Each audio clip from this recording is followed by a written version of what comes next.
It's an honor to be introducing our keynote speaker this evening, Assembly Republican Leader Kristen Olson.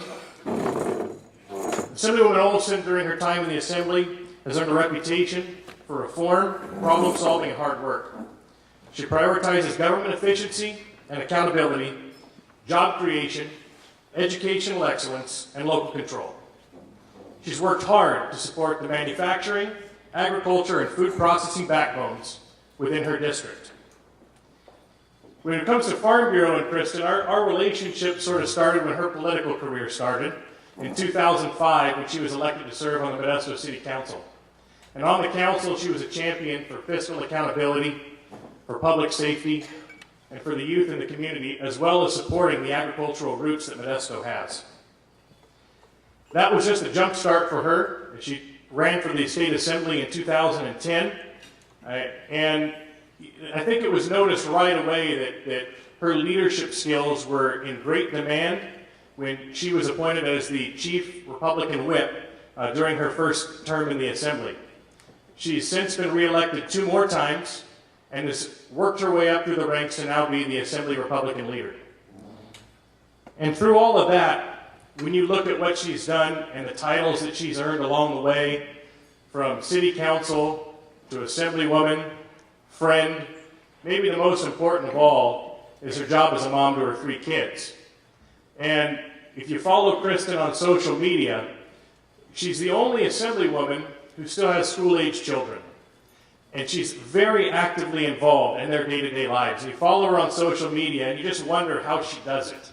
Because you'll see her up at the Capitol in front of a group leading the Republican Party in the Assembly.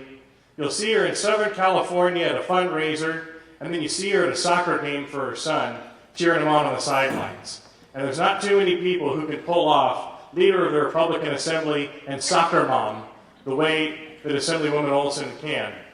And it's an honor to have her here today, because as she has all of those things pulling on her, and the demands that come with the responsibilities that she has to our state, it is truly an honor to have her back home and talking with us here today. Ladies and gentlemen, let's give a warm welcome to Assemblywoman Kristen Olson.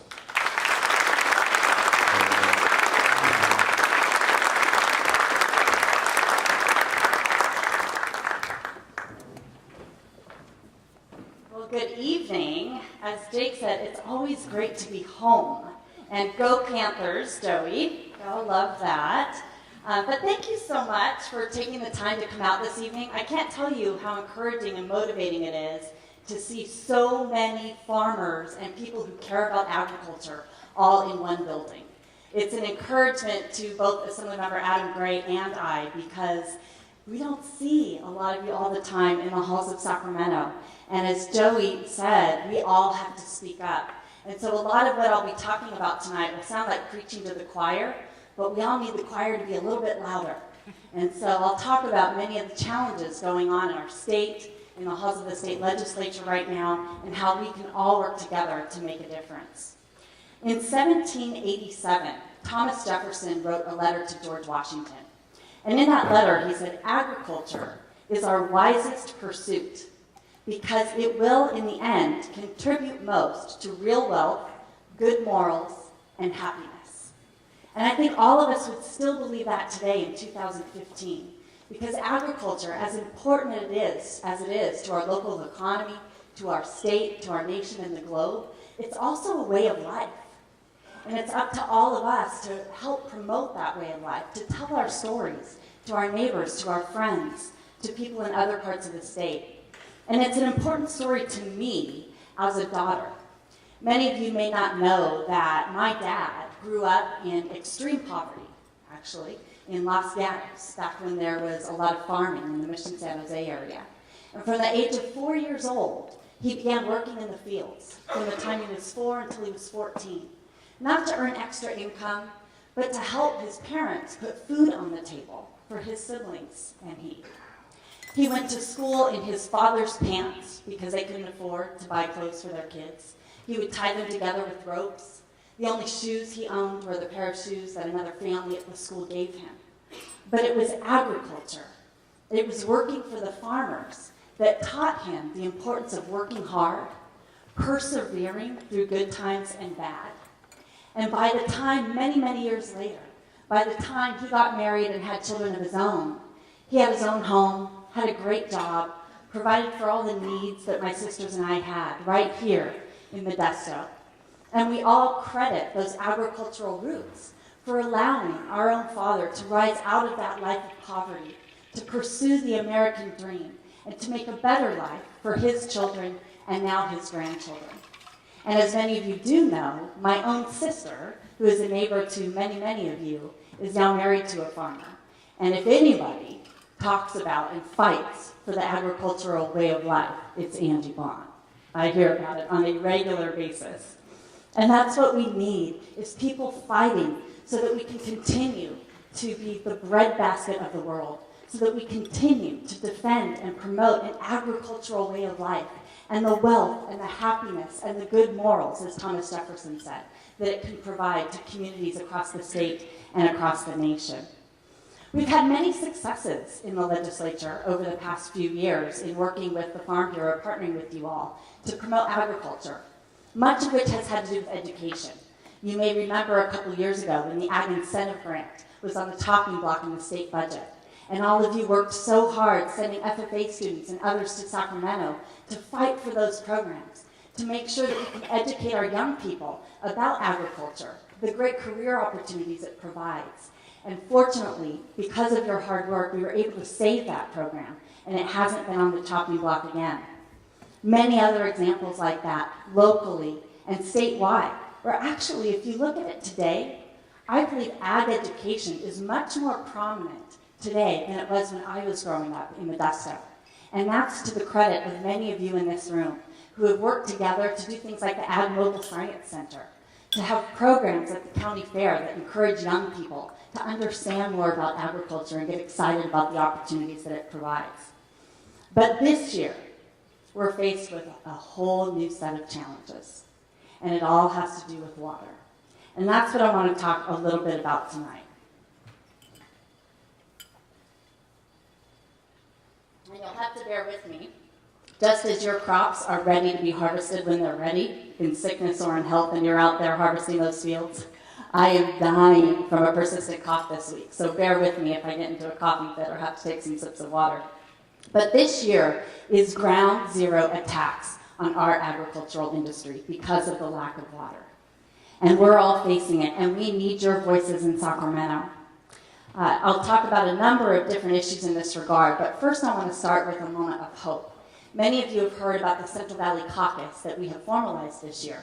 It started because those of us who represent Stanislaus County, Adam Gray, myself, Anthony Canella, Tom Berryhill, Kathleen Galgiani, over the years have had a number of different ways that we work together on a number of different issues and have gotten good stuff done for our community.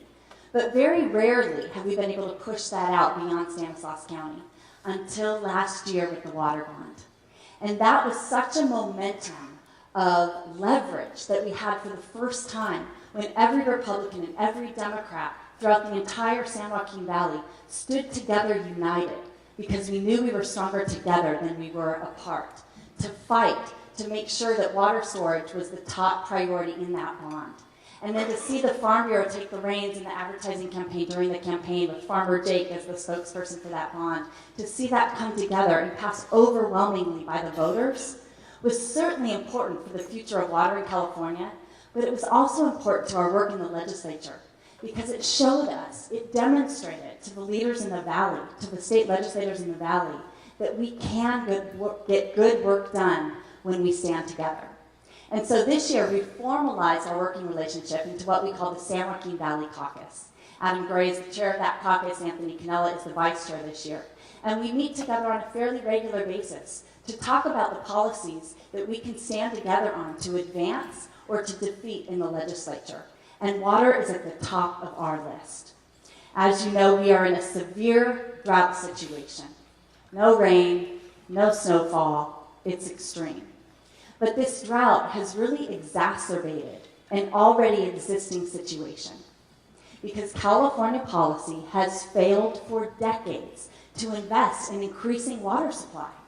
We have not built a water infrastructure project in over 40 years, and that's why we're in the dire situation we are today, because of irresponsible policies, irresponsible leaders in the past who couldn't act to move water projects forward.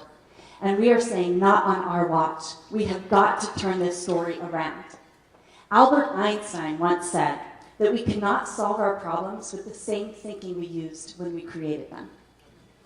Peter Drucker said many, many decades later, the greatest danger in times of turbulence is not the turbulence, it is to act with yesterday's logic. And unfortunately, that's what we see as the dominant thinking in Sacramento even today. Doubling down on the policies that have failed our state, have failed farmers, have failed urban and rural communities alike for decades.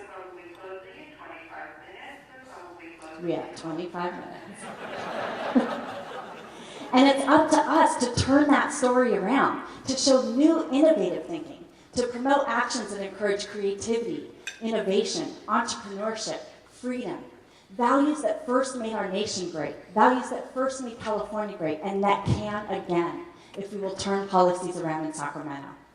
And so a couple weeks ago, we saw the governor come out with his executive order calling for a 25% cut in water across the state, to communities across the state. And we heard so many people cry out, as Joey said, that's not fair. Agriculture hasn't done anything, and they're 80% of the users. Well, it's up to us to dispel those false statements.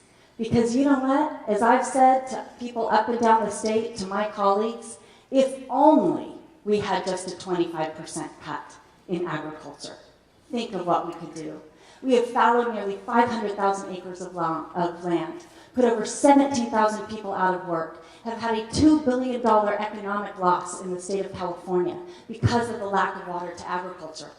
Some parts of our state have zero allocation. We're actually blessed in Stanislaus County to be having the allocation that we do have, but it is a fraction of what we've had historically. And it's up to us to dispel the myths and to get the truth out that 10% of our water supply goes to urban uses, 40% goes to agriculture, to food production, 50% goes to environmental purposes. And that has to change. And of the 40% for food production, half of that acreage is undeveloped agricultural land. This is a statewide problem. This is not an agricultural problem. I learned a couple days ago what many may not know in the room. Do you know how many gallons of water it takes to produce one computer chip? 8 gallons of water to produce one computer chip. 1 gallon of water to produce an almond. Less than 1 gallon of water to produce an orange, about 0.96. 8 gallons to produce a computer chip. Now, I love computer chips. I'm not sure I could live without computer chips, without my phone, without my laptop, but I know I can't live without food and water. And so it's time for us to tell the real story that this is a statewide problem that needs statewide solutions and that needs statewide advocacy, because we're all in this together.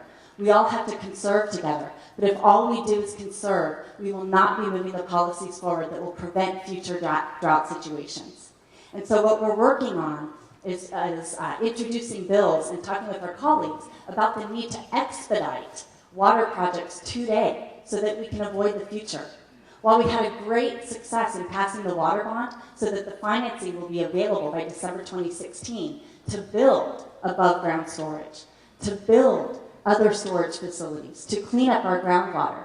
The fact is, if we don't work now to speed up the permitting processes, to reform the Environmental Quality Act so we can get these projects out of government red tape and into construction, then we're going to be in the exact same situation we're in today, many years from now, without additional storage capacity, so we can capture that water in wet years and provide for people's needs in the dry years. And so we need your help in advocating for expediting the projects that will build more storage capacity, that will allow desalination projects to be built and to grow, that will allow water recycling projects to move forward. I'll give you a couple of examples of the challenges we're facing. In Carlsbad, a desalination plant is scheduled to come online this November. The latest will be January of next year. This project has been in the planning stages for 20 years, but before it finally got the approval to be built. The same company is building an identical plant, same scale, same size, same design, in Huntington Beach. They've 7 years into the project and still don't even have a hearing date at the Coastal Commission. It's the exact same plant. We've got to figure out a way to streamline these processes because every Californian suffers when we're spending money and time in bureaucracy instead of in construction that will increase water supply that we desperately need in California. A water recycling project that's going to come online in Modesto this year and move water to Del Puerto Water District that needs it so desperately. We started that project when I was elected in 2005. It's 2015. A project like that at such a small scale shouldn't take 10 years to get off the ground. But we need your help to move these things forward. Another thing we're working on this year is the trio of groundwater bills that passed last year, rushed through the process in the last 2 weeks. Poorly written, unintended consequences, some intended consequences, if you ask the more cynical ones of us that represent the Central Valley. We're working together as a Central Valley caucus to clean up that legislation in a way that does protect groundwater, preserves groundwater, replenishes our groundwater, but without devastating our local economies at the same time. And so we're working very closely with the Farm Bureau on a bill to streamline water adjudication so that we can figure out those water right policies in an expeditious manner. We're working on policies that would allow groundwater recharge to be considered a beneficial use. And we will continue to work with the Farm Bureau and commodity groups to make sure that we're working on the right policies, to make sure that your operations can continue to thrive, that you can continue to provide for your families and the families of the workers that work in your fields without being hampered by bad state policies. You know, Arthur Keith once said, he was a scientist from the 1800s, the discovery of agriculture was the first big step toward a civilized life. And I don't know about you, but I can't think of another civilization that would take active steps to destroy its own food supply. And that's what's happening in California. We hear all this talk about how important it is for us to increase water supply, deliver it to communities, we all gotta conserve. Well, let's start seeing some action behind the talk. Let's work together to have these projects expedited so that we can provide for farmers, for families, for businesses, for entire communities today and in the future when future droughts will inevitably come. 2 things I want to tell you that have happened in the last 2 days that I hope will fire you up, and then I'll leave you with my call to action. Today, the State Water Board announced, I read this literally on my way to this event this evening, that beginning as early as next week, once again, they're going to curtail senior and junior water rights. They were given this authority by sneaking it into a policy bill last year, and now they are working without any checks and balances to rewrite 200 years of water rights law. This begins next week. We need your voices to fight against this overreach of government authority. Yesterday, another thing that should get us fired up, Assembly Member Adam Gray and one of his colleagues in his caucus was pulled off of the Assembly Water Committee because he stood up for his constituents over his party. That is wrong.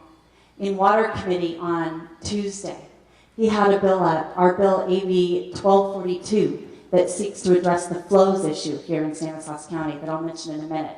And he and some of his other colleagues worked with my Republican colleagues to move important bills through that committee that stand up for the needs of our communities when it comes to water. And how is he paid back? By being stripped off that committee out of a partisanship play. That's not okay. And we have to stand up and defend our leaders who are defending us, who are defending our way of life right here in the Valley, and saying, we want leaders who will represent their constituents over party politics. That's what we were elected to do. And sometimes we have a price to pay because of it, but know that you have leaders here in Stanislaus County that are working together to fight for you. And we need your help to be able to continue that fight. The last thing I'll mention is the flows issue. I hope so many of you are familiar with what's going on with the State Water Board. They are threatening to take anywhere between 35 and 60% additional water out of our tributaries, out of the Stanislaus, San Joaquin, and Merced rivers, in order to increase fish flows for the purpose of protecting and preserving fish. Here's one of the catches. There's no scientific data or evidence to show that those policies are working to do anything to help save salmon. So now they're not even going to take the fish. They're going to take our water anyway. And as the Modesto Bee reported the other day, at the same time that they're now restricting our groundwater, they're going to be taking more of our river water for fish, and that puts us on a very fast collision course right here that could devastate our communities. We need your voices. We need your voices fighting the water board from curtailing our water rights. We need your voices fighting the water board from trying to take increased flows out of our tributaries that we rely on for our economic health in Stanislaus County. We need your voices to streamline processes so that we can expedite water projects that are so important to our current and future economic health as a state.